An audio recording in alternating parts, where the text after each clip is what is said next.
सब भाग्य की बात है। एक बड़ी बहू है जिसके 2 बेटे हैं और एक तू है जिसने पहला बच्चा ही बेटी जनी है। बस कीजिए माँ जी, बेटी जनी है तो क्या हुआ, अगर बेटियां ही नहीं होंगी तो बेटे कहाँ से आएंगे। अंजलि ने बेटी को जन्म दिया जिसके कारण उसे अक्सर ताने सुनने पड़ते, लेकिन एक रोज उसकी किस्मत में ऐसा फेर आया कि उसका सब कुछ तबाह हो गया। वो भरी जवानी में विधवा हो गई। उसके पति की करंट लगने से मौत हो गई। मेरा जवान बेटा चला गया। अरे मैं तो जैसे तैसे अपनी बड़ी बहू बेटे के साथ रह लूंगी, लेकिन ये अंजलि अब अपनी इस बेटी के साथ कहाँ जाएगी। जाने कौन घड़ी में इस मनहूस बेटी के पांव पड़े जो बाप का साया छिन गया। बेटे के जाते ही गायत्री ने अंजलि को उसकी बेटी के साथ घर से निकाल दिया। मायके में उसका कोई था नहीं तो आखिर वो कहाँ जाए। यही सोचते सोचते वो चली जा रही थी कि तभी एक अनजान लड़की से वो टकरा गई। जूही तुम? हाँ अंजलि, लेकिन ये सफेद साड़ी और गोद में छोटी बच्ची, आखिर इसे लेकर कहाँ जा रही हो? अंजलि ने उसे सारी बात बताई। जूही उसे अपने घर ले गई। जूही अंजलि की बचपन की सहेली थी। वो दोनों घर आ गई। अंजलि, तुझे अपना और अपनी बच्ची का पेट पालने के लिए कुछ काम करना होगा।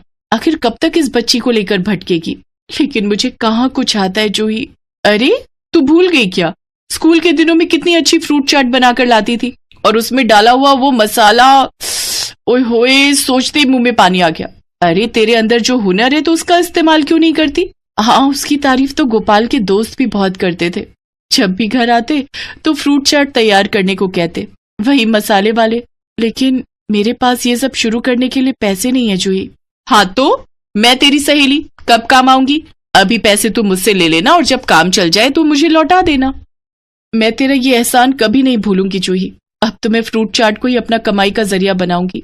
जूही ने अंजलि को कुछ पैसे दिए जिससे अंजलि ने जरूरत का सामान खरीदा और ठेले पर फ्रूट चाट बनाकर बेचने लगी। ताजे ताजे फलों की फ्रूट चाट खाइए और सेहत बनाइए। लगता है तुम यहाँ नई नई आई हो, जरा एक प्लेट फ्रूट चाट हमारे लिए भी लगाना। वैसे कितने की है प्लेट? जी 30 रुपए। तो फिर जल्दी से बना दो, बहुत भूख लगी है। भाई वाह, सचमुच क्या स्वाद है। इतनी अच्छी चाट तो बड़े बड़े रेस्टोरेंट में भी नहीं मिलती। फिर एक के बाद एक फ्रूट चाट के ग्राहक बढ़ते गए। वो खुशी खुशी घर लौट आई और उसने आते ही सबसे पहले जूही को उसके पैसे लौटाए। तुम्हारा बहुत बहुत शुक्रिया जूही, जो तुमने मुझे सही राह दिखाई। तुम्हारी ये पहली सैलरी। मैं इसे हमेशा संभाल कर रखूंगी। अंजलि का फ्रूट चाट का काम चल निकला। उसने कुछ ही दिनों में एक कमरा किराए पर ले लिया और अपनी बेटी के साथ वहां रहने लगी और उसको भी पीठ पर बांधकर अपने साथ ठेले पर ले जाने लगी। अब वो अपना काम और बच्चे की जिम्मेदारी बखूबी निभाने लगी। अंजलि फ्रूट चाट वाली के नाम से मशहूर हो गई, जिसके पास लोगों की भीड़ लगने लगी, जिससे उसकी खूब कमाई होती। उसने खुद का बड़ा घर ले लिया। ऐसे ही समय बीता।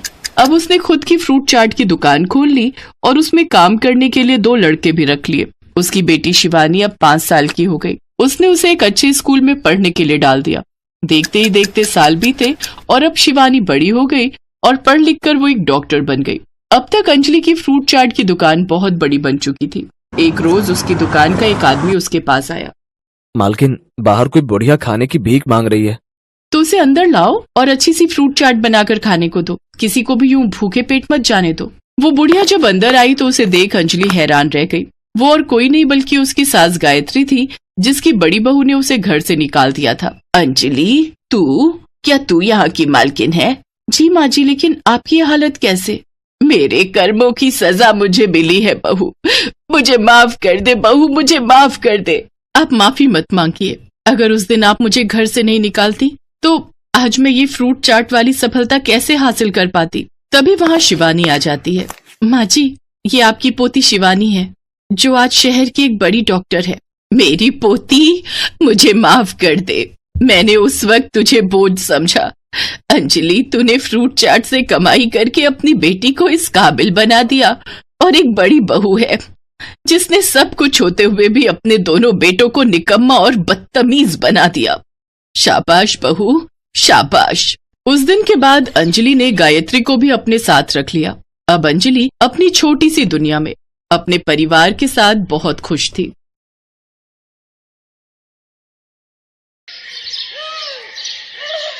चंदन के कुरकुरे मोमोज का ठेला बहुत बढ़िया चल रहा था। शाम के 6 बजते ही उसके ठेले पर ग्राहकों की भीड़ लग जाती थी। चंदन खूब मेहनत से कुरकुरे मोमोज बनाता और ग्राहकों को देता। चंदन की एक खासियत थी, वो कुरकुरे मोमोज बनाने के लिए जो भी सामान इस्तेमाल करता था वो बहुत ही बढ़िया क्वालिटी का होता। उसकी यही खासियत लोगों को बहुत पसंद आती थी। धीरे धीरे चंदन के कुरकुरे मोमोज इतने फेमस हो गए कि अब वो ऑफलाइन के साथ साथ ऑनलाइन डिलीवरी भी देने लगा। चंदन भैया, 1 प्लेट कुरकुरे मोमोज लगाना। अभी लगाता हूँ। आपकी कितनी प्लेट करनी है? भैया 3 प्लेट लगानी है। हाफ प्लेट में कितने मोमोज हैं? अब हाफ प्लेट में 4 और फुल प्लेट में 6 मोमोज हैं। एक काम करो, फुल 3 प्लेट लगा दो है। चंदन रोजाना ऐसे ही मेहनत से काम करता। अब उसने अच्छे पैसे कमाने शुरू कर दिए थे। चंदन रोजाना सुबह सुबह ही कुरकुरे बनाने का सामान लेने बाजार चला जाता था। ताजी ताजी हरी सब्जियां, पनीर, तेल, बाकी की सामग्री जो भी उसे चाहिए होती थी वो बहुत ही बढ़िया किस्म की खरीद लेता था। एक दिन एक लड़का चंदन की दुकान पर आया। वो बहुत परेशानी की हालत में था। भैया कोई काम दे दो, मैं बहुत बीमार हूँ, मुझे पैसे की बहुत जरूरत है। इस शहर में नया आया हूँ, बहुत लोगों से काम मांगा पर किसी ने भी काम नहीं दिया। तुम्हारे बारे में यहाँ के लोगों से सुना था। भैया मैं मेहनत से काम करूंगा, तुम्हारे यहाँ काम करके मुझे 2 वक्त की रोटी मिल जाएगी और मेरी बूढ़ी माँ भूखी भी नहीं रहेगी। फटे हाल कपड़ों में रोते हुए लड़के को देखकर चंदन को दया आ गई। चंदन को वैसे भी किसी लड़के की जरूरत थी जो काम में उसकी मदद कर सके। ठीक है, तुम मेरे पास काम कर सकते हो, लेकिन काम पूरी ईमानदारी से करना। तुम्हारी किसी भी गलती के कारण मेरे ठेले का नाम खराब नहीं होना चाहिए। नहीं नहीं भैया, आप चिंता मत करो, मैं पूरी मेहनत से काम करूंगा। चंदन रघु नाम के उस लड़के को अपने ठेले पर काम दे देता है। रघु के आ जाने से चंदन को बहुत सहारा मिल गया। चंदन जब बाजार जाता तो रघु को भी अपने साथ ही ले जाता। धीरे धीरे रघु चंदन के साथ रहकर सारा काम सीख गया। अरे वाह रघु, तू तो बहुत बढ़िया कुरकुरे मोमोज बनाने लगा है। मास्टर हो गया तू तो अब। चंदन भैया सीखा तो आपसे ही है ना। उस दिन जरूरत पर आप मेरी मदद ना करते तो आज मैं और मेरी माँ दर दर की ठोकरें खा रहे होते। रघु, जो मेहनत करते हैं, ईमानदारी से काम करते हैं, उन्हें भगवान कभी भूखा नहीं रहने देते। तुम ईमानदारी के रास्ते पर चलोगे तो हमेशा सफलता ही मिलेगी। चल अब जल्दी जल्दी मोमोज की प्लेट लगा, ग्राहक खड़े हैं। हम यूं ही बातों में लगे रहे तो ग्राहक वापस लौट जाएंगे। अरे भैया ऐसा कैसे हो सकता है कि आपके ठेले से कोई ग्राहक बिना मोमोज खाए ही वापस लौट जाए।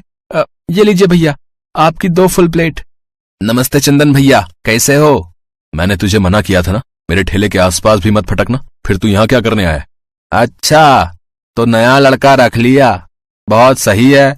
मुझे तो तुमने काम से निकाल दिया, जबकि मेरी कोई गलती भी नहीं थी। क्यों? तूने कुरकुरे मोमोज बनाने के लिए पुराना पनीर इस्तेमाल नहीं किया था? तेरे कारण मेरे कितने ग्राहक छूट गए। बेईमानी करने वालों की यहाँ कोई जगह नहीं है। मैंने तेरे साथ सही किया। अभी काम का टाइम है, अभी जा यहाँ से। अरे 1 प्लेट कुरकुरे मोमोज तो खिला दो, पैसे दे रहा हूँ, मुफ्त में नहीं खा रहा। रघु, इसे कुरकुरे मोमोज की प्लेट बनाकर दे दे, खाकर चला जाएगा। उस लड़के का नाम रमेश था। वो बहुत बेईमान था। कुछ समय पहले वो चंदन के ठेले पर नौकरी करता था, पर उसने बेईमानी की और चंदन को बाजार से मिलावटी सामान लाकर दिया, जिस कारण चंदन के मोमोज का स्वाद बदल गया और उसके काफी ग्राहक छूट गए। चंदन ने एक बार फिर से अपनी मेहनत और लगन से कुरकुरे मोमोज बनाए। आज फिर उसका काम अच्छा चल रहा था, क्योंकि उसके पास रमेश जैसा बेईमान नौकर नहीं था। रमेश कुरकुरे मोमोज खाकर चला जाता है। अगले दिन चंदन काम पर थोड़ा देर से आया। इतनी देर में रघु ठेला तैयार कर चुका था। अरे घर में आज गांव से माँ बाबूजी आए हैं, बस इसी चक्कर में सारे काम लेट हो गए। तुमने सब कुछ तैयार कर लिया ना? हाँ भैया, मैंने मोमोज तैयार कर लिए हैं, बस आपका ही इंतजार कर रहा था। भैया ये सुबह जो सामान लाया था उसके पैसे बच गए थे, ये रख लो। अच्छा, ला दे। चंदन भैया 2 प्लेट कुरकुरे मोमोज लगा दो। अभी लगाता हूँ भैया। तभी ग्राहक मोमोज खाते ही गुस्से में चंदन पर भड़कने लगा। क्या बात है चंदन भैया, कुरकुरे मोमोज बनाने भूल गए हो क्या? कैसा सा स्वाद है ये? मोमोज तो कड़वे हैं। कड़वे मोमोज? ऐसा कैसे हो सकता है? मैं देखता हूँ, ऐसी गलती तो कभी नहीं होती। चंदन जैसे ही मोमोज का टुकड़ा खाता है वो तुरंत थूक देता है। मोमोज सच में बहुत कड़वे थे। सारे ग्राहक गुस्से में वहाँ से चले गए। उस दिन चंदन का बहुत नुकसान हुआ। रघु, आज तो मोमोज तूने बनाए थे ना, फिर ये कड़वे कैसे हो गए? ये बात समझ में नहीं आ रही। देख, मैं तुझ पर गुस्सा नहीं करूंगा, मुझे सच सच बता कि आखिर ये सब कैसे हुआ। चंदन भैया मेरा यकीन करो, मैंने वैसे ही मोमोज बनाए जैसे आपने मुझे सिखाए थे। मैं तो सब कुछ ठीक से तैयार कर रहा था, पर 1 मिनट चंदन भैया, जब मैं मोमोज बना रहा था तभी वो रमेश आया था उसके हाथ में करेले का जूस था। मेरे से पूछ रहा था कि अभी मोमोज बनने में कितना समय है। मैंने कहा कि अभी थोड़ा टाइम लगेगा, तो मुझसे गिलास मांगने लगा। बोला कि जूस थैली में लाया हूँ, गिलास में डालकर करेले का जूस पी लूंगा। कहीं ये गड़बड़ उसी ने तो नहीं की, क्योंकि उसने मेरे सामने जूस पिया नहीं था। और सच कहूं तो मेरा ध्यान भी नहीं गया था। भैया मुझे इसमें उसी की कोई चाल लगती है। मुझे सब कहानी समझ आ गई है। वो बदमाश अपना बदला ले रहा है, पर मैं ऐसा होने नहीं दूंगा। उसकी तो अच्छे से खबर लूंगा। मैं अभी पुलिस स्टेशन जाता हूँ। रमेश पुलिस के सामने अपने आप सच उगल देगा। चंदन भैया मैं भी आपके साथ चलता हूँ। चंदन रघु के साथ पुलिस स्टेशन जाता है और रमेश के खिलाफ रिपोर्ट लिखवाता है। पुलिस के डर से रमेश सब सच उगल देता है कि उसने ही मोमोज के मसाले में करेले का जूस डाला था। चंदन भैया एक बात पूछूं, जब ग्राहक गुस्से में मोमोज वापस करके गए तो आपने मेरे ऊपर बिल्कुल भी गुस्सा नहीं किया, जबकि वो मोमोज तो मैंने ही बनाए थे। रघु, ईमानदारी और बेईमानी दोनों इंसान के चेहरे पर नजर आ जाती है। मैं तुम्हें पिछले 2 महीने से जानता हूँ। जब तुमने सुबह मुझे बाकी के बचे हुए पैसे लौटाए तो वो उतने ही थे लगभग जितने मेरे खुद के लगा करते थे। तुम्हारी ईमानदारी तो उसी समय साबित हो गई थी, इसलिए मैं पहचान गया कि बात कुछ और है। खैर चिंता मत करो, अब रमेश को सजा मिल गई है। अब 2-3 महीने जेल में रहेगा तो आराम से सुधर जाएगा। रघु चंदन के साथ वापस लौटता है। ग्राहकों को भी ये सच्चाई पता चल चुकी थी, इसलिए फिर से वही भीड़ चंदन के कुरकुरे मोमोज के ठेले पर लगने लगी जैसे हमेशा लगती थी।